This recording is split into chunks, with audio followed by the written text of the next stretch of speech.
నమస్తే, welcome to Telugu రాజ్యం. So సాధారణంగా మనము ఈ కాస్టింగ్ కౌచ్ అనే పదము టాలీవుడ్లో, హాలీవుడ్లో, కోలీవుడ్లో వింటుంటాం. కానీ ఇప్పుడు సాక్షాత్తు అశోక్ నగర్లోనే మనం విన్న పరిస్థితి. ఈ మాట ఎందుకు అంటున్నానంటే, సో ఎక్కడో గ్రామీణ ప్రాంతాల నుంచి హైదరాబాదు, అదేవిధంగా అశోక్ నగర్, దిల్సుఖ్ నగర్లో పేద విద్యార్థులు చదువుకోవడానికి కోచింగ్ సెంటర్లు తీసుకోవడానికి అక్కడ లక్షల్లో ఫీజులు కట్టుకొని చదువుకుంటున్నారు. కానీ కొన్ని కోచింగ్ సెంటర్ల యజమానులు మాత్రం కాస్టింగ్ కౌచ్ పేరుతో అమ్మాయిల జీవితాల్ని చీకటి గదుల్లో ఛిద్రం చేస్తున్న పరిస్థితి. సో ఇదే అంశం మీద మనతో మాట్లాడడానికి గ్రూప్ 1 అభ్యర్థి జనార్దన్ గారు ఉన్నారు మనతో. వారితో మాట్లాడే ప్రయత్నం చేద్దాం. అన్న నమస్తే. నమస్తే అన్న. ముఖ్యంగా ఏంటన్నా, మీరు ఆరోపిస్తున్నారు అశోక్ నగర్లో కాస్టింగ్ కౌచ్ జరుగుతుందని చెప్పేసి. అసలు ఎట్లా జరుగుతుంది? ఏ సెంటర్లు ఈ రకమైన దారుణానికి పాల్పడుతున్నారంటే ఏం చెప్తారు? మీరు అన్నట్టు అశోక్ నగర్కు, దిల్సుఖ్ నగర్కు బీద పిల్లలు ఎన్నో ఆశలు పెట్టుకొని మా జీవితాలు మారితే, మా అమ్మ నాన్న కూలి పని చేసిర్రు, మేము ఒక ఉన్నతమైన ఆఫీసర్లుగా సమాజానికి సేవ చేయాలనే ఉద్దేశంతో వచ్చేటటువంటి వాళ్ళు. అలాంటి దాంట్లో ఇక్కడ వచ్చినట్టుగా ఈ ఫ్యాకల్టీలు కూడా కొన్ని రకాలుగా ఇబ్బందులు పెడుతున్నారు. అది ఇప్పుడు ఇంకా మాకు పూర్తి ఆధారాలు దొరికినాయి. అమ్మాయిలను వాడుకోవడానికి ఒక 3-4 రకాలుగా ప్రయత్నాలు చేస్తారు. ఒకటి ఈ మెంటర్షిప్ ద్వారా చేసేటటువంటిది, ఇంకొకటి ఏంటంటే పెళ్లి చేసుకుంటామని చెప్పి చేసేటటువంటి ఒక కార్యక్రమం ఉంటుంది.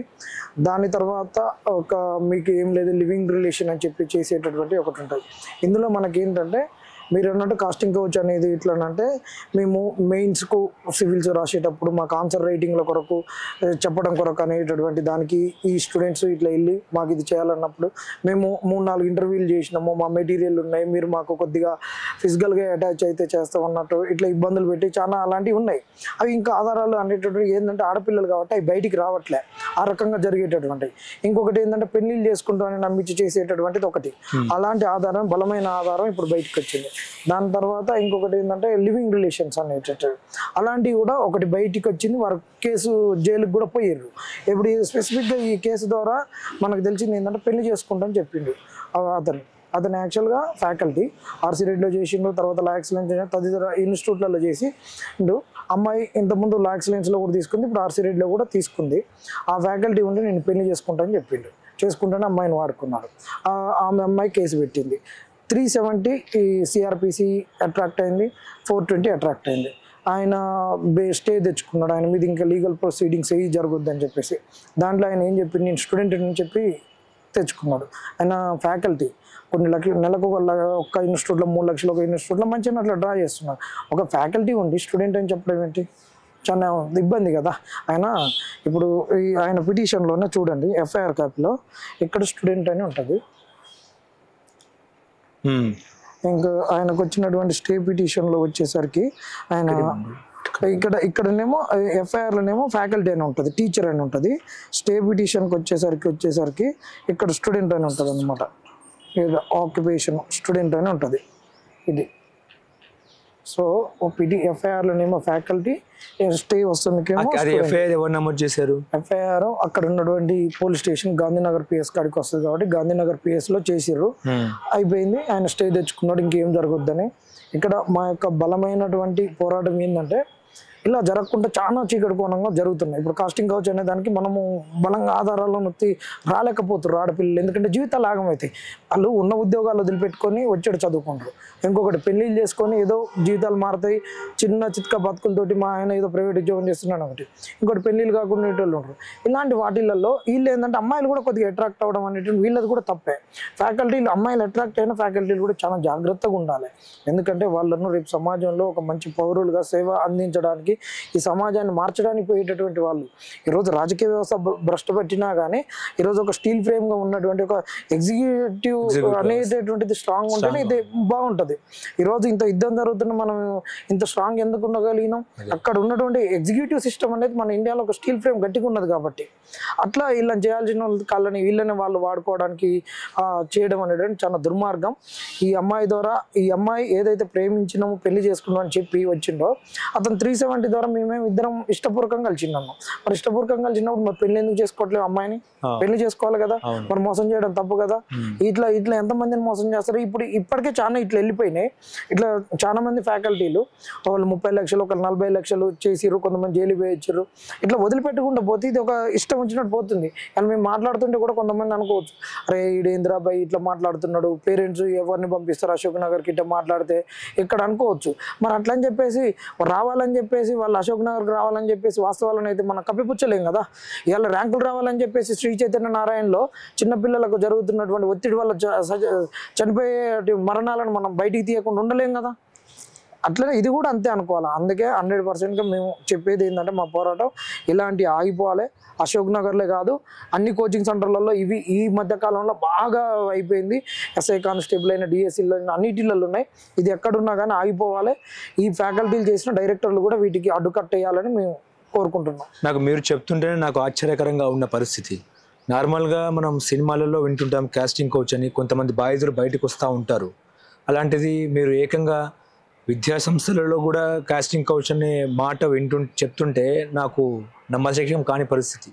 ఇది నమ్మశక్యం కానటువంటిది అని, ఎందుకంటే ఎవరు రావట్లేరు. ఒక ఆఫీసర్లు కావాల్సినటువంటి వాళ్ళని ఇప్పుడు చాలా ఇబ్బందులు. ఇప్పుడు ఎస్సీ ఎస్టీ పిల్లలు వస్తుంటారు, వాడు హాస్టల్స్ రెంట్స్ పెంచిర్రు, వీళ్ళే హాస్టల్స్ ఉంటాయి. అంత సిండికేట్ వ్యవస్థ ఇదంతా, చాలా సిండికేట్ వ్యవస్థ. ఎంత సిండికేట్ అంటే కోచింగ్ సెంటర్ మీద, కోచింగ్ సెంటర్ యొక్క పేరు హాస్టల్ దానికి ఉంటుంది.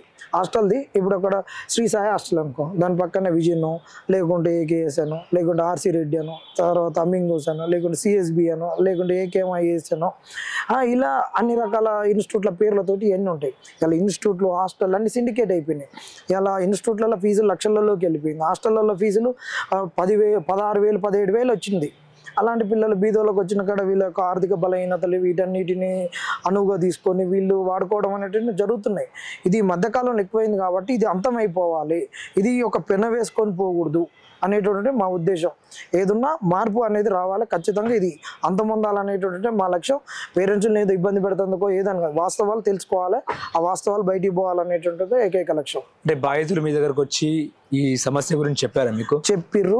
అమ్మాయి ఆధారాలు ఏం చెప్పింది? అమ్మాయి ఏం చెప్పింది? ఫస్ట్ ఆయన అమ్మాయిని పెళ్లి చేసుకుంటాని చెప్పేసి అమ్మాయిని రూమ్కి పిలిపించుకోవడము, అమ్మాయికి మెసేజ్ పెడితే అమ్మాయిను అక్కడికి రూమ్కి తీసుకొని పోయి ఆ అమ్మాయిని ఏ విధంగా వాడుకోవాలో ఆ విధంగా వాడుకోవడం అవన్నీ జరిగినాయి అని ఎఫ్ఐఆర్లో చెప్పుకున్నది. స్టే పిటిషన్లో కూడా ఈయన అరెస్ట్ అంటేనే ఆయన స్టే అనేది తెచ్చుకున్నాడు.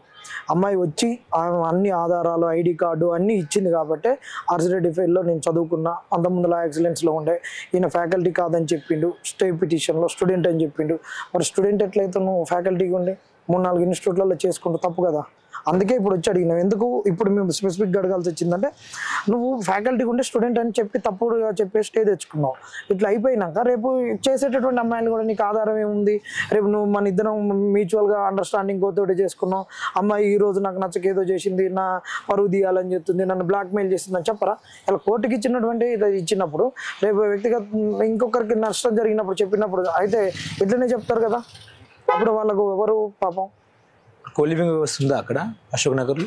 ఇక అవన్నీ అంతర్గతంగా నడుతున్నాయి. ఇలాంటివి వచ్చినప్పుడే బలంగా వచ్చినప్పుడు ఇట్లా బలంగా కొడితే మిగతా ఏదైతే ఒక చీకటి కోణంగా జరుగుతున్నాయన్నీ ఆగుతాయి. ఆగాలనే ఈ అమ్మాయికి న్యాయం జరగాలి. ఇలాంటి ఏదైతే చీకటి కోణంలో జరిగేటటువంటివి ఉన్నాయో అది కూడా ఒళ్ళు దగ్గర పెట్టుకోవాలి. డైరెక్టర్లు కూడా ఫ్యాకల్టీలను అద్దులో పెట్టి నడిపేయాలనేది. ఐఏఎస్ సెంటర్లో కూడా ఈ నిర్వాహకం నడుస్తుంది. ఐఏఎస్ సెంటర్లే కదా, అశోక్ నగర్లో ఉన్నాడు. ఆ గ్రూప్స్ అయినా సివిల్ సెంటర్, గ్రూప్ 1 అంటాడు, గ్రూప్ 2 అన్నీ ఉంటాయి. ఇలా ఆర్సీ రేట్లో గ్రూప్ 2 లేదా, ఆర్సీ రేట్లో గ్రూప్ 1 లేదా, ఇలా 21st సెంచరీలో గ్రూప్ 1 లేదా, గ్రూప్ 2 లేదా? మరి పోయినసారి 21st సెంచరీలో కూడా అటెండ్ జరిగింది. ఒక ఫ్యాకల్టీ ఒక మైనర్ అమ్మాయిని రేప్ చేసి దాన్ని పెట్టేస్తే ఆయన జైలుకు కూడా పోయిండు. ఇవన్నీ జరుగుతూనే ఉన్నాయి. మీరు ఇందాక అన్నట్టు ఒక డిఎస్పి అభ్యర్థిని ఇంకో పర్సన్ పెళ్లి చేసుకున్నట్టు ఏదో అని మాట్లాడారు. ఏంట అంటే ఇందాక మీరు అన్నట్టు ఒక డిఎస్పి అంటే అమ్మాయి గ్రూప్ 2 క్రాక్ చేసి డిఎస్పి ఉద్యోగం కొట్టిన తర్వాత ఏమైనా అట్లాంటివి ఏం లేదు. కానీ వీళ్ళు ఏంటంటే ఏం చెప్తున్నారంటే ఇటు చాలా ఉంటాయి అన్నమాట. ఈ ఒక ఎలైట్ సర్వీసులు కాబట్టి మనం బీదోళ్ళం కాబట్టి మనకు ఉన్నతంగా ఎదగాలంటే ఈ సర్వీసుల ద్వారానే, లేదంటే రాజకీయంగా అవకాశం ఉంటుంది కాబట్టి చాలా మందికి ఇది ఉంటుంది. కాబట్టి వీళ్ళు ఏం చేస్తారంటే ఫ్యాకల్టీలు స్టూడెంట్స్ ఒకరికొకరు పెన్నీళ్ళు చేసుకోవడము, సర్వీసులు వచ్చినాక ఫ్యాకల్టీ స్టూడెంట్ అని చేసుకోవడం, స్టూడెంట్ ఫ్యాకల్టీలను చేసుకోవడము, ఇది ఒకటి ప్రేమించి చేసుకోవడం వేరు, కానీ మోసాలు చేయడం తప్పు కదా. ఇప్పుడు అలాంటి గతంలో చాలా జరిగినాయి. స్టూడెంట్ ఫ్యాకల్టీని చేసుకోవడం, ఫ్యాకల్టీ స్టూడెంట్లను చేసుకోవడం, వైస్ వర్స్ అన్నీ జరిగినాయి. మంచిగా సివిల్స్లో సర్వీసులు వచ్చిన వాళ్ళు చేసుకున్నారు, వాళ్ళు చేసుకున్నారు. ప్రేమించి పెళ్లి చేసుకొని మోసం చేయకుండా జరిగితే మంచిదే, కానీ మోసాలు చేసి ఇట్లా ఎక్కువ మందిని వాడుకోవడాలు ఇదొక దరిద్ర వ్యవస్థ ఉండడం అనేది తప్పు. మనం కూడా అంతే అనుకుంటున్నాం. ఇప్పుడు కింది వర్గాలలో ఉండేటోళ్ళు అందరం ఏంది కుల వ్యవస్థ మారాలి, ప్రేమ వివాహాలు జరగాలని, ప్రేమల పేరుతోటి హత్యలు జరిగినప్పుడు స్పందిస్తున్నాం కదా. మనం ప్రేమే ముఖ్యమని చెప్తున్నాం. ఇవాళ పాకిస్తాన్ యుద్ధాన్ని కూడా ఏంది, అరే నీకు ప్రేమ లేని ఇప్పుడు ద్వేషం ఎప్పుడు మరణము, మతంలో చెప్పిన సారాంశాన్ని కూడా పక్కన పెట్టిన అడిగేటోళ్ళం మనం. ఈ ప్రేమను మనం ఎందుకు కాదంటాం? ప్రేమ పేరుతోటి మోసాలు చేయొద్దు అనేటటువంటిది మన ఖండించేటటువంటి అంశం. ఎట్లా కట్టడి చేయాలంటారు దీన్ని? ఎట్లా ఏ రకమైన కట్టడి చేయాలంటారు? ఇప్పుడు వచ్చినటువంటి విషయాన్ని దృష్టిలో పెట్టుకొని డైరెక్టర్లు ఫ్యాకల్టీలను అద్దులు పెట్టాలి. మీ ఫ్యాకల్టీలకు డైరెక్షన్స్ ఇవ్వండి. స్టూడెంట్స్ కూడా మీరు అతి మీరి ఏదో నమ్ముకొని వాళ్ళ కాడ అతీత శక్తులు నేను వాళ్ళు అనగానే మీరు పోయి మోసపోయి చేసుకొని బయటకు వచ్చి నాకు అన్యాయం జరిగిందనే చెప్పకూడదు. మీ జాగ్రత్తలో మీరు కూడా ఉండాలి. కానీ కోచింగ్ సెంటర్ మార్కులు వేయవు కదా. ఇప్పుడు గవర్నమెంటే పేపర్ వాల్యూ చేస్తుంది, ఆ రకమైన ఆఫర్లు ఏమైనా కోచింగ్ సెంటర్ ఇట్లాంటివి ఏముండవు. కానీ అంటే మేము చెప్తే మంచి మార్కులు వస్తాయి, మేము క్వశ్చన్లు ఎక్స్పెక్ట్ చేస్తాం, మేము ఇక తోపులం తురువులం ఇక మేము చెప్పినవి అలా దిగుతాయి అనేటటువంటి ఇవన్నీ చేస్తారు. ఇప్పుడు ఇక లేనిపోయిన అన్ని భ్రమలు కల్పిస్తారు. అందుకే అంటున్నా వీళ్ళు కూడా జాగ్రత్తగా ఉండాలి. ఓకే, ఏం చెప్తారు రాజు యువ కిరణాల గురించి ఏం చెప్తారు? అప్లికేషన్ అయితే పెట్టాము. రాజు యువ వికాసం అనేటటువంటి కాంగ్రెస్ వాళ్ళ చేతులలో పెడుతున్నారు. మరి కాంగ్రెస్ వాళ్ళ చేతుల్లోనే పెట్టేది, కాంగ్రెస్ వాళ్ళకి ఇచ్చేది ఉంటే మరి ఆ రోజు ఈ ప్రజా సంఘాలను ఎందుకు ఉపయోగించుకున్నారు, నిరుద్యోగులను ఎందుకు ఉపయోగించుకుని, వీళ్ళందరిని ఎందుకు ఉపయోగించుకున్నారు మీరు? మరి వీళ్ళందరూ అవసరం లేదు కదా. నీ కాంగ్రెస్ తోటే గెలవకపోయినావు, మరి ఆ రోజు సబ్బండ వర్గాలని చెప్పినావు కదా. ఇవాళ నిరుద్యోగుల ప్రభుత్వం ఉన్నావు, నిరుద్యోగులకు ఉద్యోగాలు ఇవ్వలేకపోయినావు. ఇవాళ 50,000 ఉద్యోగాలు వచ్చినాయి అంటున్నావు. అవి గతంలో బీఆర్ఎస్ ఇచ్చినాయి, నువ్వు సరే నువ్వే నింపినావు అనుకుందాం. 2 జాబ్ క్యాలెండర్లు వచ్చినాయి, అవి కూడా నింపలేదు. మరి నువ్వు అన్నట్టు 30 లక్షల మంది నిరుద్యోగులు ఉన్నారు. అలా 50,000 పోతే ఇప్పుడు 29,50,000 మంది నిరుద్యోగులుగానే నిలిచిపోయారు కదా. మరి వీళ్ళందరూ ఎటు? మరి వీళ్ళ భవిత్యం ఏంది? వీళ్ళందరూ కాంగ్రెస్ అంటే ఇండైరెక్ట్గా ఈ 29,50,000 మంది కాంగ్రెస్ మెంబర్షిప్ తీసుకోవాలన్నా నీ రాజీవ్ వికాసం గురించి? అంటే కాంగ్రెస్ మెంబర్షిప్ తీసుకుంటేనే ఇస్తావా? అంటే కాంగ్రెస్ పార్టీ అయితేనే ఇస్తావా? ఈ ఊళ్ళో నువ్వు ఇందిరమ్మ కమిటీలని వేసుకున్నావు, వాళ్ళు ఫైనల్ చేస్తారంట. వాళ్ళు ఏం ఫైనల్ చేస్తారు? వాడిని కాంగ్రెస్కి ఎప్పుడు భజన చేయాలా, కాంగ్రెస్ అంటేనే ఇస్తావా? ఇప్పుడు అంతటా అంత. ఇప్పుడు మా ఊళ్ళో ఉన్నది ఒక వేసిర్రు, మేము కాంగ్రెస్ గురించి ఆ రోజు కొట్లాడినా చేసినాం, బస్ యాత్ర చేసినాం, అన్నీ చేసినాం. ఈరోజు కాంగ్రెస్ చేస్తున్న తప్పులను మేము నిలదీస్తున్నాం. ఇప్పుడు నీకు రాజీవ్ వికాసం రాదు, ఇల్లు రాదు, ఏది రాదు. అంటే తప్పు చేస్తే మాట్లాడొద్దు. నీ కాంగ్రెస్ మాకు నేర్పింది ఏంది? రాజ్యాంగాన్ని కాపాడాలి, ప్రశ్నించడమే ప్రజాస్వామ్యం యొక్క ప్రధాన మూలమైనటువంటి సూత్రం అన్నావు. మరి ప్రశ్నిస్తున్నావు, నువ్వు నేర్పిన దాన్ని మేము వంట పట్టించుకొని అడుగుతున్నావు. ఇప్పుడు వంట పట్టించుకొని అడిగితే ఇటు కాంగ్రెస్ వ్యతిరేకి, వీనికి ఏది ఇవ్వద్దు. అంటే నీ కాంగ్రెస్ రావడానికి సభ్యత్వం తీసుకొని రోజు నీ భజనకు కొట్టాలనా? మీ ఇంటికి ఆఫీసర్లు ఎవరు రాలేదా? అరే ఎవరు వచ్చిర్రు? నేను ఎప్పుడో చేస్తే మొన్న కూడా నాకు నీది లేదు అని చెప్పేసి ఎంపీడీఓ మళ్ళీ పెట్టిర్రు. నువ్వు ఆధార్ కార్డు ఇవ్వలేదు, పాన్ కార్డు ఇవ్వలేదు, నీ ఫోటో లేదు, నీ అప్లికేషన్ లేదని.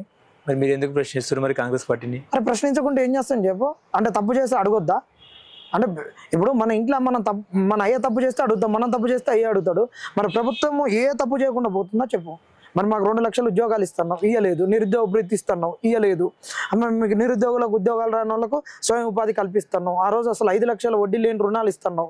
మరి ఈరోజు అది కూడా ఇవ్వలేదు కదా. మరి ఇవన్నీ అడగొద్దా? మరి ఆ రోజు మమ్మల్ని అడగమనే కదా, బీఆర్ఎస్ని అడగమనే కదా ఆ రోజు నువ్వు చేసింది. అందుకని మేము ఏమంటున్నాం అంటే 100% మాకు రాజీవ్ వికాసంలో కాంగ్రెస్ ప్రమేయం లేకుండా ఇవ్వాలి. 3 లక్షలు నిజంగా వస్తాయా? ఇక అది వచ్చేది దేవుడికి ఎరుగు. రాలేదంటే మాత్రం ఊకునే ముచ్చటే లేదు. కాంగ్రెస్ ప్రమేయం ఉంటే మాత్రం దీన్ని ఎంతవరకు కాంగ్రెస్ ఓన్కే వచ్చినాక లిస్ట్ వస్తుంది కదా. వాడు ఏంది, వాడు అయ్యేంది, వాడు సర్పంచ్ కొడుక, ఎంపీటీసీ కొడుక, మాజీ జడ్పీటీసీ కొడుక, ఎవడు ఏ పార్టీకి సంబంధించిన వాడు, కాంగ్రెస్ ఏందని మొత్తం తీస్తాం, చిట్టంతా తీస్తాం, ఆర్టీఎల్ వేసి అన్నీ తీసి పెడతాం, ఉతికారేస్తాం.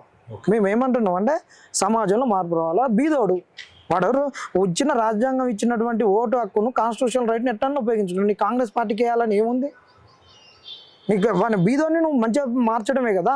ఇంతమంది ప్రజలు కట్టిన ట్యాక్స్ను ఒకరిని ఉన్నతమైన స్థితికి తీసుకుపోవడానికి పెట్టిన స్కీమ్లో నా పార్టీ అయితేనే అంటే ఇక దానికి అర్థం ఏంటి?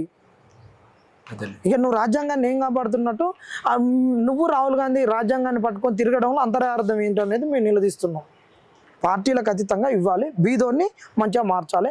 మాలాంటి నిరుద్యోగులకు ఉద్యోగాలు రాని వాళ్ళను స్వయం ఉపాధి వైపుకు రాజీవ్ వికాసాలు ఇచ్చి చేయాలి. మార్పు వస్తుందేమో, వెయిట్ చేస్తే బెటర్. చూద్దాం. థ్యాంక్ యూ అండి. Thank you.